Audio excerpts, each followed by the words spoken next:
kwase kwabonakala thina sofana naye, kwase kwabonakala thina sofana naye, thina sofana naye, thina sofana naye. When he comes, I shall be like him. When he comes, I shall be like him. A gift to pray with you today, a gift to share in this space, because we have, following my brief homily, a wonderful action of baptism. The gift of sharing in baptism with Ezra and Christian. And so, how wonderful that we hear in the scripture from Matthew, the date and time you do not know and could not have known. What would happen in your life? You don't know. This is Jesus. I hear saying, I don't know. Nobody knows.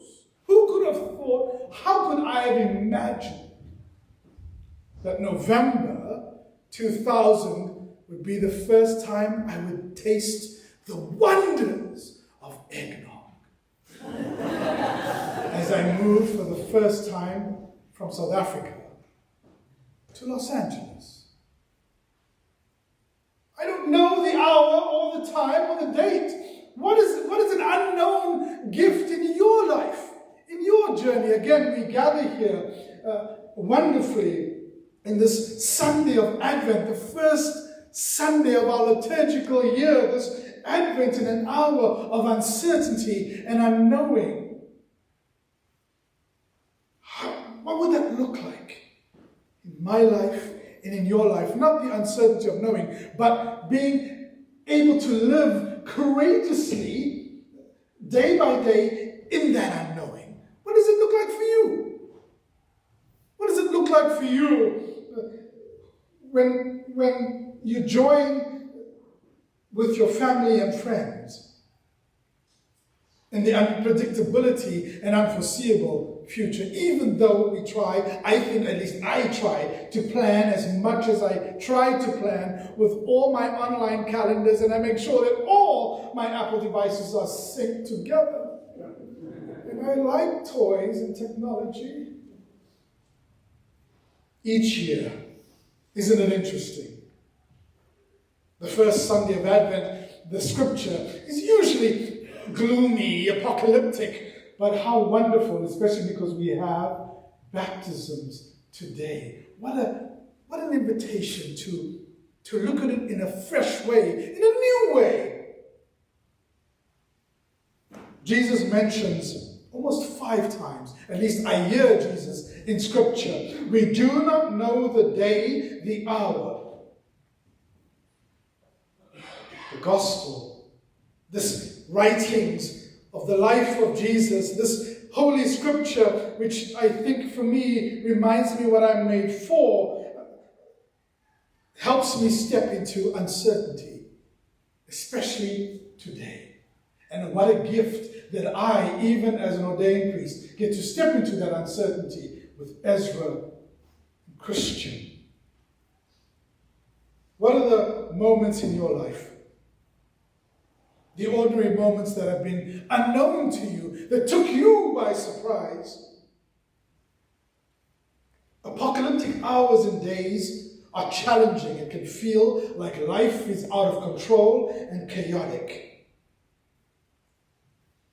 Living in the midst of chaos.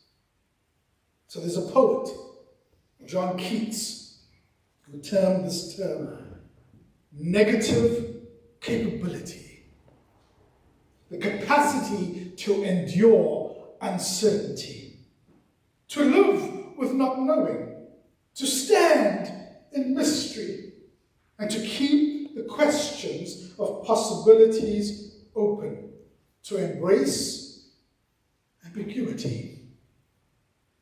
Stay alert, be ready. The mere fact that this Cape Town, South Africa, apartheid, post-apartheid, the mere fact that I can share this space with you on these shores of Laguna Beach is bizarre. It's wonderful. The stories that you have shared with me on your journey of faith. And if you're new here, I invite you, share with me a moment that took you by surprise, that forever, the direction of your life was forever changed. A date that took you by surprise. I have 3 dates. August the 11th, August the 24th, September the 29th. I could not have imagined that I would have the gift as an Episcopal priest, because I can't be married, to be standing in a hospital watching this miracle of a child being born. And when I stood in this hospital, I didn't hear anybody in that room go, oh, by the way, a fresh baby, you're not worthy, you're not lovable. Why? I didn't hear that. Why do we do that? For me, that's the gift of Jesus. That's the gift of being reminded what I'm made for. That's the voice I hear when Jesus says very plainly, follow me, and I will show you what you are meant to be. And I don't say that lightly. Trust me, I have seen my share of violence in this world.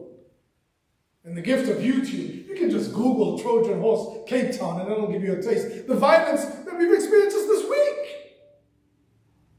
Colorado, Virginia, up the street on El Toro. In these times of uncertainty, stay alert and ready. Stay alert and ready. Why? What difference does it make?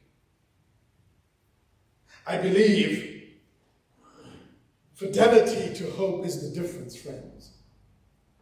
Amidst helplessness, ignorance, and uncertainty, I believe fidelity to the circumstances of unchanging times is the very hope. That I have heard it said, we are built for community. What a gift that we take this journey together. What a gift that Ezra and Christian get to share this journey together. This week in your life, if every day was apocalyptic for you, how would you live differently? How would you live deeply if every day almost felt like the end? What would you do differently? I think I would practice a little bit more compassion with myself. Because I think it's easy to forgive others, right? At least that's what I witnessed. But what does it look like to forgive self? That's why I like the scripture. Follow me. Love like me. Love your neighbor as yourself. So when I look in the mirror, I can have a little bit of compassion and go, wow, Lester, you don't get it right, even though you've got some of the fanciest vestments in South Orange County. You don't get it right all the time. How would that be different in your life, friends? I admire Ezra and Christian because something has shifted so much so that they've said, I want to be baptized. I want this tradition of water on my head and oil on my head. I want to step into this following of Jesus with my whole being. This God, this immaterial being that creates time and space and is the ultimate expression of love. And trust me, I can share stories of things I've heard done in the name of Jesus. So how will we, in these times, and I've got my subscription to the New York Times just like you, the Orange Register just like you. I have my iPad and my Libby app. And I read The Economist, at least I try to, once a week with my latte. Oh, double shot latte, extra shot. when you are not here, when it's day to day for you, how will you dare to risk to do it differently? How will you dare to stand in the mystery of uncertainty? And how will I and we be once again re-energized by this glorious witness of Ezra and Christian, who say that I want to follow Jesus. I want to try it differently. I believe that when Jesus says he sees me, it makes all the difference in the world. At St. Mary's, in my home country, and my language was just Xhosa and Zulu. And if you want evidence that's a real language, just watch Black Panther. They use the language in the movie, which is very cool. But Sawubona, I see you. The response is, Yebo! Yes, I am here. If there's one thing we try to do at St. Mary's, is see one another. The lenses of love, the lenses of compassion, because we're all on a journey. But here, especially with our choir, we do it in song, we do it in prayers, and we take each other hand in hand. And we limp together on this spiritual hike, but we do it together. And it touches my heart, believe it. I am warmed anytime it is the gift to perform a baptism, because I remember all those that I've had the gift to baptize. It's a holy moment, a sacred moment. There are very few moments in life where we pause intergenerationally, irrespective of where we are, and we pause, and we recognize there is something beyond ourselves that is beautiful. That's why we're here. That's why we gather. And that is what Ezra and Christian are saying yes to. So I invite the candidates for baptism